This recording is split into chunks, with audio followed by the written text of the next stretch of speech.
Take master கண்டென்ட்டோட டே 7.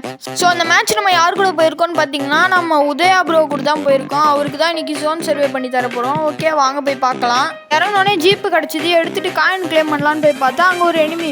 சரி அவனை அடிச்சிடலான்னு பார்த்தா அவன் கையில் கன் இல்லை. அவனை அப்படியே அடிச்சுட்டு நான் கிளம்பிட்டேன். அப்படியே அந்த பக்கம் பார்த்தா லாஸ்ட் ஜோனில் நம்ம டீம்மேட் செத்துட்டாங்க. சரி அவங்கள போய் ரிவே அடிக்கலான்னு கிளம்பிட்டேன். ஜீப் எடுத்துன்னு ரிவே அடிச்சனா இல்லையான்னு பார்க்கறதுக்கு முன்னாடி லைக் பண்ணாதவங்களாம் லைக் பண்ணிக்கோங்க. ஹண்டிங் மிஷனோட போயிட்டு அவங்கள ரிவைவ் பண்ணிட்டு டப்புன்னு 2 சூப்பர் மேடியை அடிச்சுட்டு கிளம்பிட்டேன். இந்த இடத்துல ஹெச்பி ரொம்ப அடிக்க ஆரம்பிச்சிச்சு, உள்ளே போக முடியல ஜோன்ல, அதனால செத்துட்டேன். நம்ம டீம்மேட் கிட்ட சொல்லியிருந்தேன், ப்ரோ எப்படியாச்சும் போய் அடிச்சிரு ப்ரோ, நான் கஷ்டப்பட்டு ரிவே அடிச்சிருக்கேன். சரி ப்ரோ நான் பார்த்துக்கிறேன்னு சொல்லிட்டு டப்புன்னு தலையிலேயே ஒன்று போட்டாரு. வெற்றிகரமாக அவரும் போய் அடிச்சு கொடுத்துட்டாரு. வெயிட் பண்ணுங்க, நான் ஜோன் சர்வே பண்ணி கொடுத்துட்டு இருக்கேன். யாருக்காச்சும் ஜோன் சர்வே வேணும்னா யூடியூப்ல பார்த்தாலும் சரி, இன்ஸ்டால பார்த்தாலும் சரி, ஃபாலோவும் சப்ஸ்கிரைபும் பண்ணிட்டு உங்கள் யூஐடி கமெண்ட் பண்ணுங்க. அப்புறம் உங்ககிட்ட ஒன்று சொல்ல மறந்துட்டேன், நான் யூடியூப்ல லைவ் போட்டுட்டு இருக்கேன், மறக்காத அங்கே வந்து சப்போர்ட் பண்ணுங்க.